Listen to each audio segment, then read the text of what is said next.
And welcome back to the Washington Nationals March to October here on MLB The Show 24.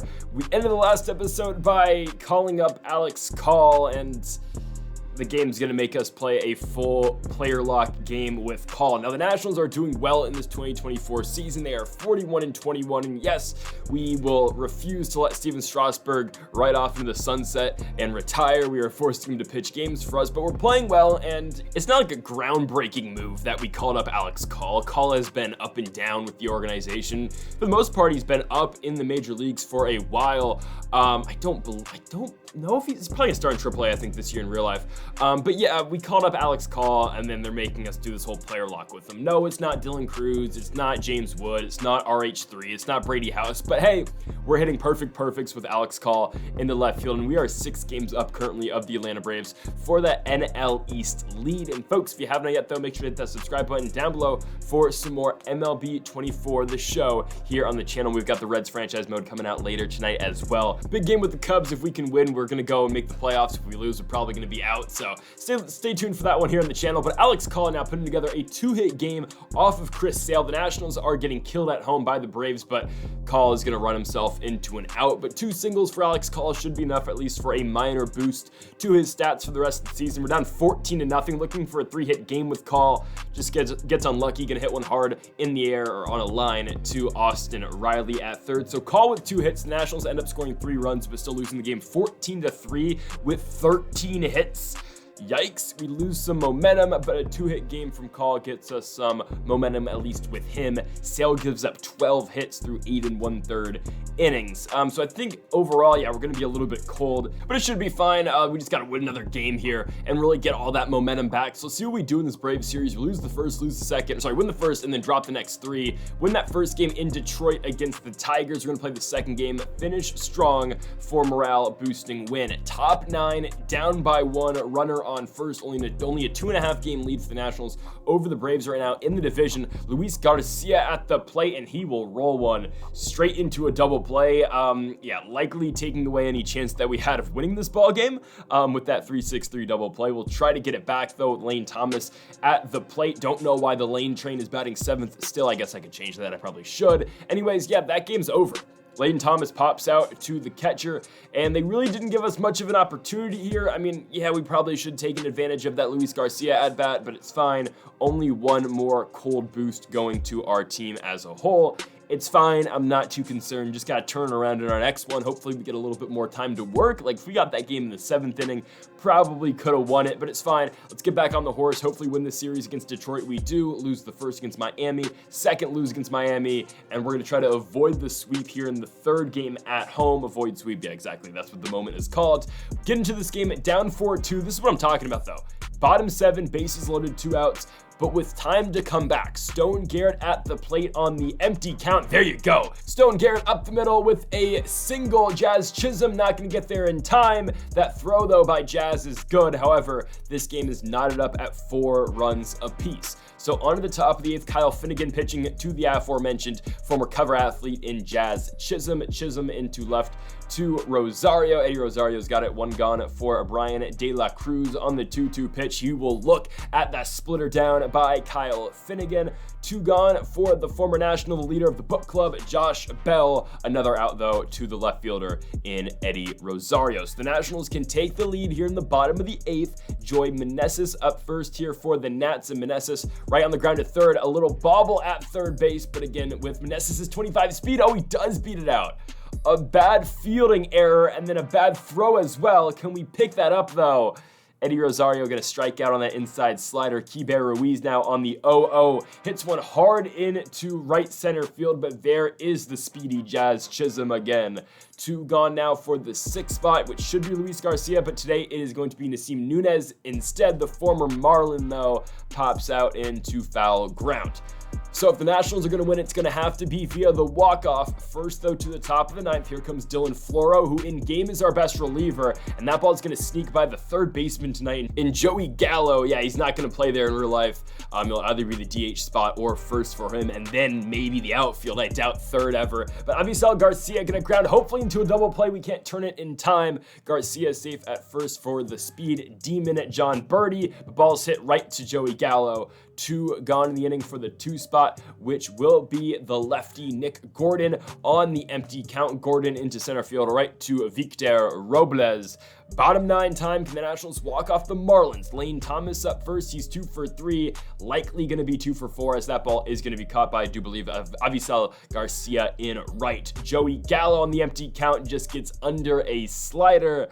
Oh, the Nationals got that big RBI, 2 RBI single with Stone Garrett in the 7th, but nothing else really producing after. Victor Robles on the 0-2 hits one up the middle, and that ball is going to get through. So Robles is on with a 2-out single. It will flip the lineup over for CJ Abrams. Empty count. Abrams launches one, but ball does not have enough carry. Chisholm is there. 2 extras we go. Runner on second base. Dylan Floro still pitching, and Luis Arraez is going to get one to bleed into left field. Runners at the corners for Miami. We will bring in Hunter Harvey, who somehow, someway has an ERA of 0.49. Yeah, don't know how that happened. A 0-1 pitch to Jake Burger into right field. Stone Garrett is there. Will they test the arm of Garrett? 53 speed to the plate. They will not.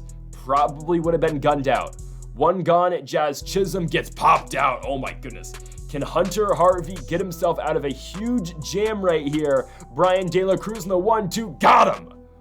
Oh man, he inherited runners on first and third with no outs, and Harvey gets out of the jam, but we are going to get right back with the bats, and Stone Garrett's gonna ground into a double play. We run ourselves into a tag out, then Garrett gets out at first on the force, and Meneses comes up and grounds out to third. So 2 batters will end the inning.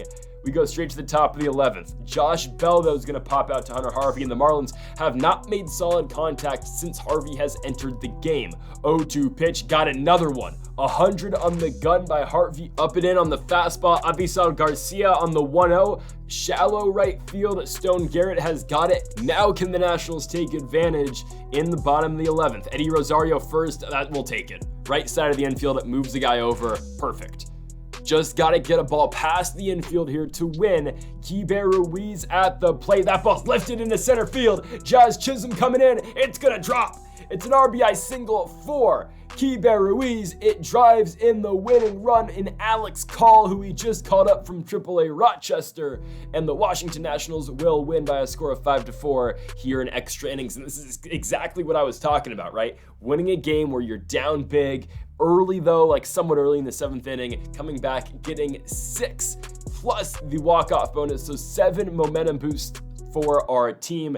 And look at that fire we've got going on here with the Washington Nationals. Hopefully should be enough to maybe sweep the Diamondbacks coming up in this series, win the first, win the second, and win the third onto the series in Colorado. Win the first one. Here we go, trade offers. I'll be honest, I don't really like any of these. Paul DeJong, definitely not. Cedric Mullins, I don't want to get rid of Robert Hassel for Mullins. And then when you look at the Wilmer Flores trade with the San Francisco Giants, why would I give up Cade Cavalli for Flores? I know you're supposed to take advantage of some of these trade opportunities, but if we can call up guys like Hassel and Cavalli, then they're going to have, faster tracks to being, solid major league players. I'm going to decline all of those and hope that we get a better trade down the road. We're on a huge winning streak. We get an opportunity to fast track a minor league player. Obviously, we're going to take it. DJ Herz. He was in the Jeimer Candelario trade with the Chicago Cubs. He's now in AA Harrisburg pitching for the Senators.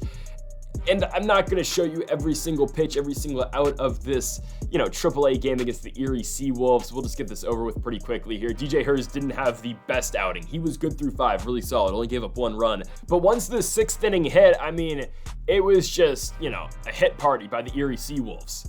He gives up 4 in total. Still some way, somehow, I think the game is going to give DJ Herz a momentum boost, which is fine. It's going to fast track him even more.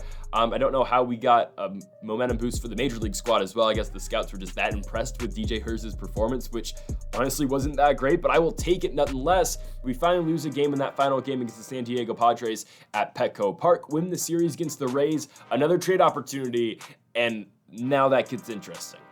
Now, in real life, I wouldn't make that trade for Anthony Santander, I'll just be honest with you. And the Wilmer Flores trade for Meneses, is really intriguing because we're getting rid of our first baseman for that, but I'm going to take this trade. Santander is the move. Cavalli for Brendan Rodgers, no. Jeremy De La Rosa, who I really like, and Jackson Rutledge, who are guys who are going to be in the major league system eventually, but again, we're playing March to October. We really only have 1 year, and I don't see De La Rosa and Rutledge being guys who can help us this year, so I'm going to take Santander, and here we go. We're automatically down 5-0 in his first game against the Mets, but my goodness, his first pitch he sees from Luis Severino, he cranks one in a deep right center field. Perfect shot for Santander, the former Baltimore Oriole now, his 14th of the season. I've always loved Santander in these games. Switch hitting power threat. He's an outfielder. He's really good, and oh my goodness, I think he just did it again. And somehow the Nationals have made up that 5-run deficit. This game's tied. Santander goes upper deck here at Nats Park. This game is 5-5 as he hits his 15th of the year. Anthony Santander immediately coming to Washington, D.C.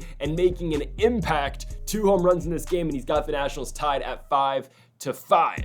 So no matter what, we should have the 3 pluses for Santander for the rest of the season, but now we can take the lead. Santander gonna shoot one into the left center field gap. He's using all parts of the field. It should be enough to score 25 speed Keibert Ruiz, but they're gonna hold him.